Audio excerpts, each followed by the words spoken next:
देवेंद्र फडणवीस बोलतात, थेट जाऊयात.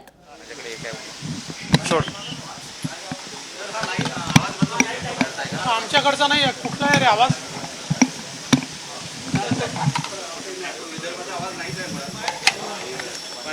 विदर्भातले लोक शांत असतात.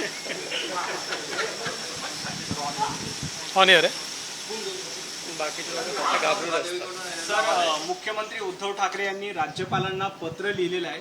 ज्या पद्धतीचं पत्र लिहिलंय, तुमची काय प्रतिक्रिया आहे? मी असं म्हणेन की मुख्यमंत्री कार्यालयात काही ॲडवायझर्स किंवा अधिकारी अतिशय अपरिपक्व असल्यामुळे अशा प्रकारचं पत्र गेल्याचं माझ्या लक्षात येतं. आणि मुख्यमंत्र्यांना मी सल्ला देईन, त्यांना ऐकायचं असेल तर त्यांनी ऐकावं, नसेल तर ऐकू नये, की अशा प्रकारचे पत्र पाठवताना त्यांनी देखील खातरजमा केली पाहिजे. मुळातच कुठल्याही पक्षाचं कोणाचंही डेलिगेशन जेव्हा राज्यपालांना भेटतं त्यावेळी राज्यपालांकडनं त्याच्यावर एक पत्र जातं, हे डेलिगेशन मला भेटलं, या मागण्या त्यांच्या आहेत, यानुसार आपण कारवाई करावी. आताही जे पत्र गेलेलं आहे त्याच्यामध्ये त्यांनी सांगितलं आहे की 13 आमदारांचं डेलिगेशन मला मिळालं, त्यांनी शक्ती कायदा लवकर व्हावा अशा प्रकारची मागणी केली आहे. शक्ती कायदा लवकर करण्याकरता 2 दिवसाचं विशेष अधिवेशन बोलावं अशी त्यांनी मागणी केली आहे. त्यामुळे आपण त्याचा विचार करावा. हा कुठलाही आदेश नाही आहे, हे कन्सिडरेशन आहे. राज्यपालांना आदेश देण्याचा अधिकार आहे किंवा फॉरवर्ड करण्याचा अधिकार आहे. तो आदेश दिलेला नाही, त्यांनी ते फॉरवर्ड केला आहे. मी गेली 25 वर्ष पाहतोय, राज्यपाल कोणी असो आणि सरकार कोणाचंही असो, त्यावर अशाच प्रकारचं पत्र फॉरवर्ड केलं जातं.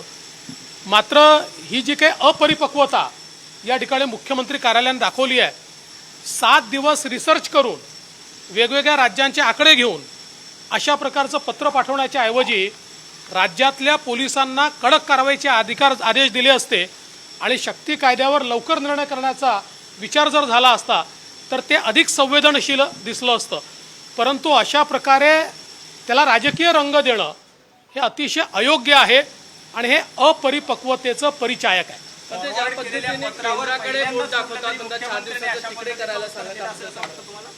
100% पहिल्यांदाच महाराष्ट्राच्या इतिहासामध्ये फॉरवर्ड केलेल्या पत्रांवर मुख्यमंत्र्यांनी इतकं रिॲक्टिव्ह पत्र लिहिणं हे पहिल्यांदा घडलं आहे.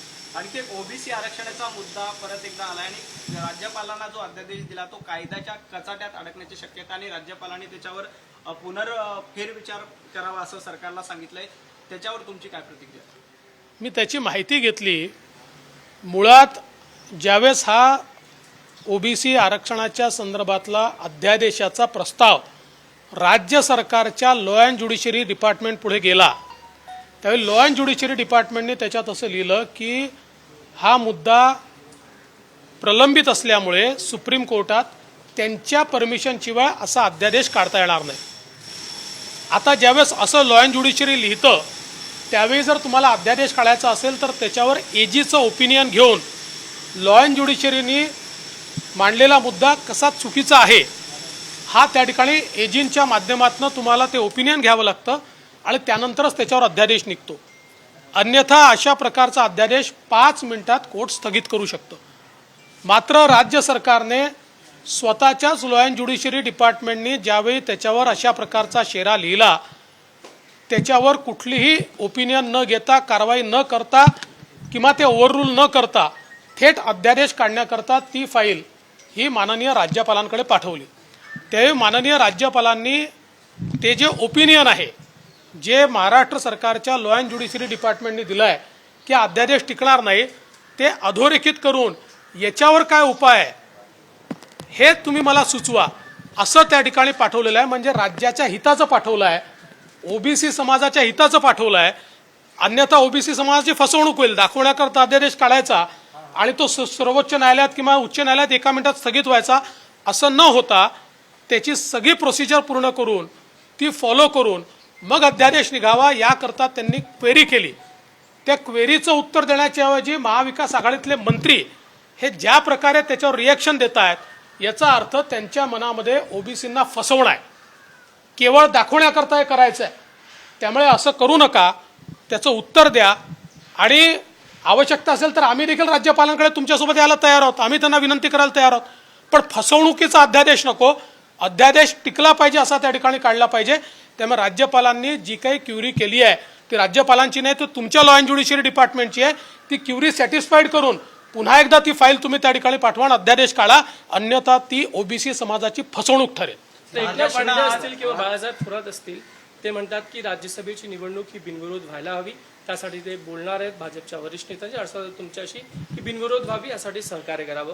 तुमचं काय मत? आणि शरद पवार आणि तुमची या संदर्भात काही चर्चा झाली का? नाही, अजून माझी पवार साहेबांची या संदर्भात कुठली चर्चा झाली नाही. त्या नेत्यांनी जे म्हटलेलं आहे, आमच्या पक्षामध्ये मी काही एकटा निर्णय करत नाही.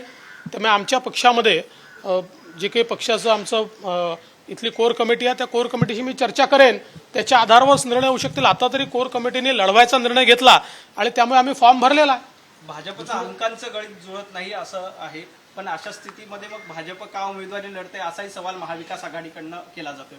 कारण बिनविरोध व्हावी अशी त्यांची अपेक्षा आहे का राजीव सातवांच्या निधनानंतर? बिनविरोध जर व्हायची असेल तर त्यांनी तसा प्रयत्न जरूर करावा. आम्हाला प्रतिप्रश्न विचारून कशी बिनविरोध होईल?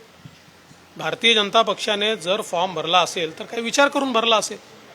त्यामुळे आमच्या कोर कमिटीने विचारपूर्वक तो भरला आहे. समजा उद्या असं ठरवलं आम्ही की नाही लढायचं, तर तेही कोर कमिटी ठरवेल. सर, प्रभाग रचना होऊ शकते, मुंबई महापालिकेची फेर रचना होऊ शकते, त्याबद्दल तुम्ही कशा पद्धतीने बघता? मुळात या संदर्भामध्ये तुम्ही जो निर्णय घेतला होता तो बदलला गेला आणि कालांतराने परत आता तो बदलला जातो. असं आहे की ज्यावेळी प्रभाग रचनेचा निर्णय बदलला होता त्यावेळीच मी समजावून सांगितलं होतं की प्रभाग रचना करण्याच्या मागची भूमिका काय आहे, त्याच्या मागचं रॅशनल काय आहे. पण त्यावेळेस सरकारला ती नको होतं, त्यामुळे सरकारने केलं नाही.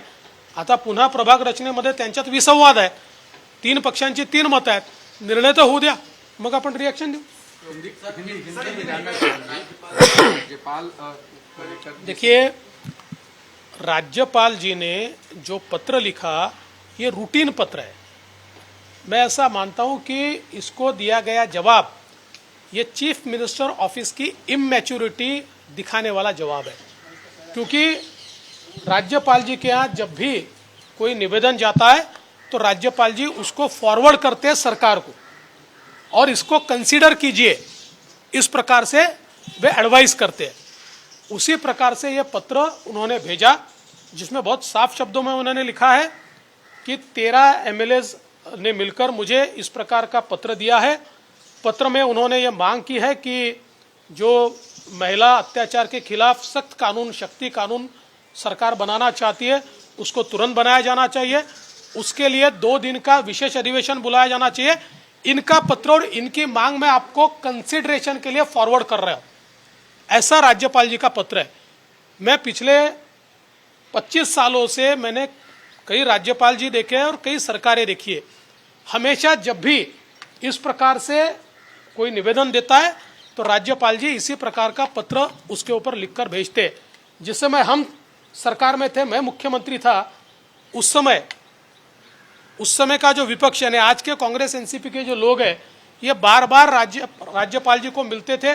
कभी कहते थे कर्ज माफी के ऊपर आप विशेष अधिवेशन बुलाइए, कभी और किसी चीज़ पर बुलाइए. तो राज्यपाल जी उस समय के भी एक पत्र उस पर लगाते थे कि ये मुझे मिले, इनके डेलीगेशन ने ऐसी ऐसी मांग की है, ये इनकी मांग है, इसको आप कंसिडर कीजिए. आज तक के इतिहास में किसी ने भी इस प्रकार का पत्र वापस लिखा नहीं. और मुझे आश्चर्य होता है 7 दिन रिसर्च करके और देश भर के आंकड़े जमा करके इस प्रकार का पत्र आप राज्यपाल जी को लिखते हो. उसकी जगह हमारी पुलिस को मुस्तैद करके उतना समय अगर उसके पीछे आप गवाएंगे तो शायद अत्याचार की कुछ केसेस कम होगी. ओबीसी को लेकर के जिस तरीके से अब मंत्री कह रहे हैं कि कहीं ना कहीं राज्यपाल केंद्र सरकार द्वारा कहे के अनुसार काम कर रहे हैं और ओबीसी को आरक्षण नहीं देना चाहते.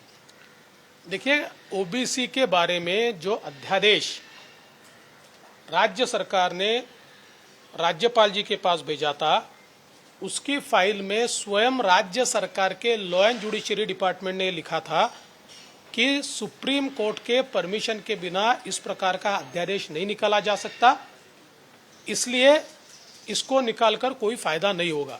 बावजूद उसके राज्य सरकार ने उसको राज्यपाल जी के पास भेज दिया.